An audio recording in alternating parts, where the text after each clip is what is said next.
ఓం నమ శివాయ, శ్రీమాత్రే నమ. మిత్రులకి, శ్రీభిలాషులకి, అలాగే నన్ను ఇంతగా ఆదరిస్తున్న యూట్యూబ్ ప్రేక్షకులందరికీ కూడా పేరు పేరు ధన్యవాదాలు.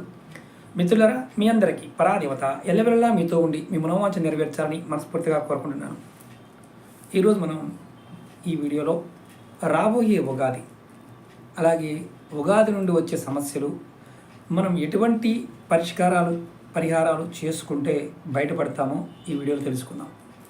2025 సంవత్సరం వస్తున్న ఉగాది ఆదివారం నడుస్తుంది.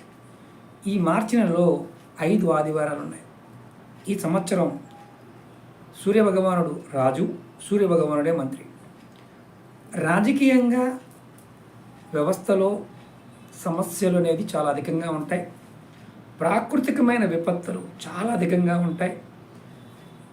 12 రాసుల వారికి మానసికమైన ఆందోళన, అనారోగ్యం మీద చింత ఎక్కువైపోతుంది. కలహాలు, ఆర్థికపరమైన సమస్యలు, ఇవన్నీ కూడా ఈ సంవత్సరం ఖచ్చితంగా అందరూ ఎదుర్కోవలసిందే. ఎప్పుడు దాకా ఎలా ఉంటుంది?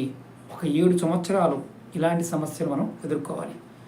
షేర్ మార్కెట్లో పెట్టుబడి పెట్టేవాళ్ళు, పెద్ద మొత్తంలో డబ్బు ఇన్వెస్ట్ చేసేవాళ్ళు ఆచితూచి ఖచ్చితంగా ప్రయత్నం చేయాలి. ముఖ్యంగా ప్రకృతి పగబట్టినట్టుగానే ఈ సంవత్సరం మనం చూడవచ్చు. వేసవి కాలంలో విపరీతమైన ఎండలు ఉండటం, అదే సమయంలో విపరీతమైన వానలు పడటం, ఈ సంవత్సరం భూకంపాలు, సునామీలు, మనకి బంగాళాఖాతంలో కూడా అతిపెద్ద ప్రమాదాలను కూడా చూపిస్తుంది. రాజకీయ నాయకుల్లో కొంతమంది పెద్దవారు పరమపదించడానికి అవకాశాలు ఉన్నాయి. అనారోగ్య సమస్యలు కొన్ని వైరస్ల వల్ల రావడానికి అవకాశాలు ఉన్నాయి. అలాగే జాతక చక్రంలో అంటే చాలామంది శని మహర్దశ నడుస్తున్నవారు, రాహు మహర్దశ నడుస్తున్నవారు, గురు మహర్దశ నడుస్తున్నవారు, రవి మహర్దశ నడుస్తున్నవారు కొంత జాగ్రత్తగా ఉండవలసిన సమయం. ఎందుకంటే రవి ఎవరి జాతకంలో అయితే దశలో, అంతర్దశలో, విదశల్లో, సూక్ష్మదశలో నడుస్తున్నప్పుడు కాస్త వ్యగ్రతగా నిర్ణయాలు తీసుకోవడం ఉంటుంది. అలాగే శని భగవానుడి యొక్క ప్రభావం అధికంగా ఉంటుంది. శని మహర్దశ నడుస్తున్న వారికి ఉద్యోగాల్లో ఉన్నవారు ఉద్యోగ గండము, వారు దైవదూషణ చేయటము, మానసికమైన ఆందోళనకు గురవటము, అలాగే వారు ఏ పని చేసినా ఫలితం రాకపోవడం లాంటివి కూడా ఈ సంవత్సరం మనం చూడబోతున్నాం. ముఖ్యంగా ప్రాకృతికమైన విపత్తులు, దానితో పాటు షష్టగ్రహ కూటమి ఏర్పడటం, ఏప్రిల్ తర్వాత నుండి భయంకరమైన ప్రపంచంలోనే మనం ఈసారి చాలా కొత్త విషయాలని చూడబోతున్నాం. ఎన్ని సంఘటనలు జరిగినప్పటికీ ఈ 12 రాశుల వారు ఖచ్చితంగా కొన్ని తేలికైన పరిహారాలు చేసినట్లయితే సమస్య నుంచి బయటపడతారు. ఏం చేయాలో చెప్తాను. అలాగే మీకు ఈ వీడియో నచ్చినట్లయితే లైక్ చేయండి, ఛానల్ని సబ్స్క్రైబ్ చేసుకోండి, పక్కనే ఉన్న గంట సింబల్ని యాక్టివేట్ చేసుకొని 10 మంది మిత్రులకి ఈ వీడియోని షేర్ చేయండి.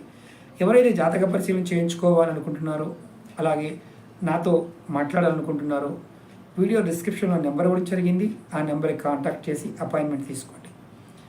అలాగే ఇలాంటి వీడియోలు, తాంత్రిక ఉపాయాలు, వీటిల్లో నమ్మకం లేని వారు మాత్రం పొరపాటు ప్రయత్నం చేయకండి. వారు చూడకుండా ఉంటేనే ఉత్తమం. ఈ సంవత్సరం జాగ్రత్తగా ఉండవలసిన సమయం. 100 రూపాయలు సంపాదించే వ్యక్తి 30 రూపాయలు సంపాదిస్తే గొప్పగా చెప్పుకోవచ్చు. కాబట్టి అది ఒకటి గుర్తుంచుకోండి. ఖర్చులు మాత్రం చాలా జాగ్రత్తగా పెట్టండి. అనవసరమైన ఇన్వెస్ట్మెంట్ చేయొద్దు. షేర్ మార్కెట్ చాలా అప్ అండ్ డౌన్స్ ఉంటాయి.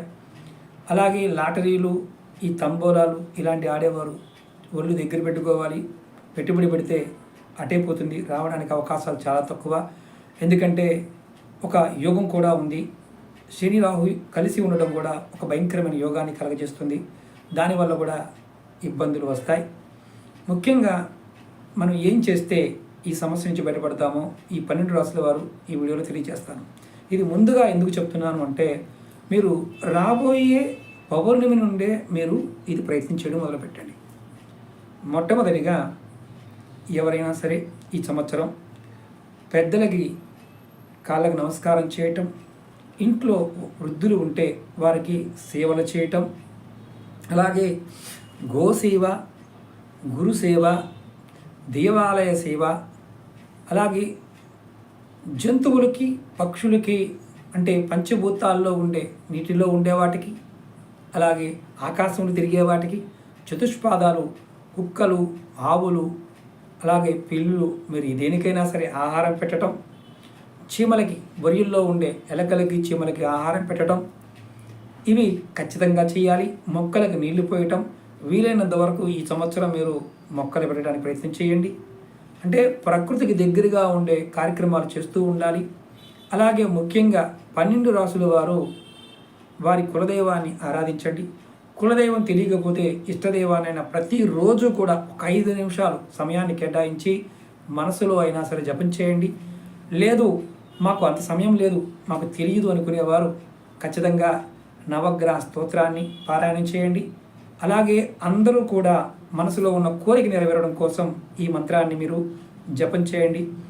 ఓం హ్రీం నమః, ఓం హ్రీం నమః. ఈ మంత్రాన్ని రోజు మీరు ఏ సమయంలో అయినా సరే, ఎటువంటి స్థితిలో ఉన్నా సరే ఈ మంత్రాన్ని మీ మనసులో ఉన్న కోరిక చెప్పుకొని ప్రయత్నం చేయండి. మీ సమస్త కోరికలు నెరవేరుతాయి. నెరవేరే మార్గాలు మీకు పట్టుకోగలుగుతారు. అలాగే ముఖ్యంగా ఈ సంవత్సరం ఆడవారైనా మగవారైనా సరే, ఆడవారు అంటే పెళ్ళైన ఆడవారు భర్తల్ని దూషించకండి. మగవారు పొరపాటును కూడా ఆడవారిని బూతులు మాట్లాడకండి, వాళ్ళని తిట్టకండి. తిడితే మీ జీవితంలో సర్వం శూన్యమైపోతుంది. ఎందుకంటే గ్రహస్థితి అలాంటి స్థితిలో ఉంది కాబట్టి వీలైనంత వరకు మీరు మీకు కోపం వచ్చిన భగవంతుడి నామాన్ని నమశివాయ నమశివాయ నారాయణ నారాయణ అనుకోండి. భూత పదవులు ఇలా అనుకోండి.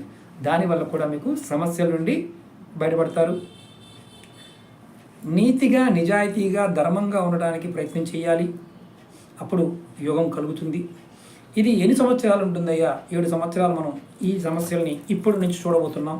కాబట్టి కాస్త జాగ్రత్తగా మీరు ఈ విషయాన్ని ప్రయత్నపూర్వకంగా చేయండి.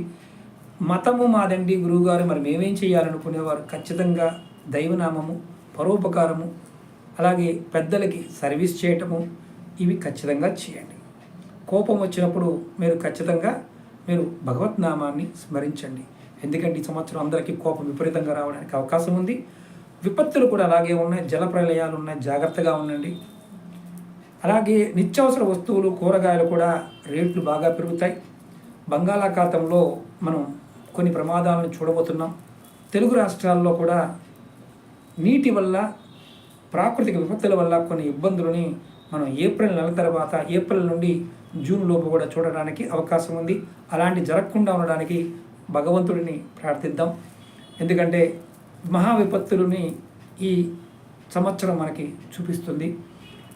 హిమాలయాల్లోనూ భూకంపాలు రావడానికి అవకాశం ఉంది, జల ప్రళయాలు రావడానికి అవకాశం ఉంది. పడమర భాగంలో కూడా, భారతదేశంలో ఉన్న పడమర భాగంలో కూడా కొన్ని విపత్తులు ఉన్నాయి.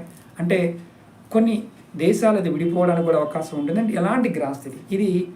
కొన్ని సందర్భాలలో భగవంతుడిని పట్టుకున్న వారికి ఈ సమస్యల నుండి తట్టుకోగలిగే సామర్థ్యం వస్తుంది. తట్టుకోని వారు ఆకస్మికంగా ఇబ్బందుల్ని ఎదుర్కొంటారు. ఈ సంవత్సరం ప్రాణాపాయ పరిస్థితులు కూడా ఉన్నాయి కాబట్టి ఖచ్చితంగా మీరు దైవాన్ని ఆరాధించండి. నిత్యము మీరు మనసులో నామస్మరణ చేయండి. ఈ మంత్రం చెప్పాను కదా, ఓం హ్రీం నమః. ఈ నామాన్ని మీరు ఎలాంటి స్థితిలో ఉన్నా అనుకోవచ్చు. దీనికి ఎటువంటి నియమ నిబంధనలు లేదు, భయపడాల్సిన అవసరం లేదు. ఇది కూడా అద్భుతంగా పనిచేస్తుంది. మీరు ప్రయత్నపూర్వకంగా చేయండి. ఖచ్చితంగా ఈ సంవత్సరంలో వచ్చే సంవత్సరం నుంచి బయటపడతారు. పెద్ద పెద్ద ఇబ్బందులు ఉన్నాయి. ఇది వార్నింగ్ లాంటిది. భగవంతుని పట్టుకుంటే బయటపడతాం. ప్రయత్నం చేయండి. మీకు ఈ వీడియో నచ్చినట్లయితే లైక్ చేయండి. 10 మంది మిత్రులకి షేర్ చేయండి. ఓం నమః శివాయ. శ్రీమాత్రే నమః.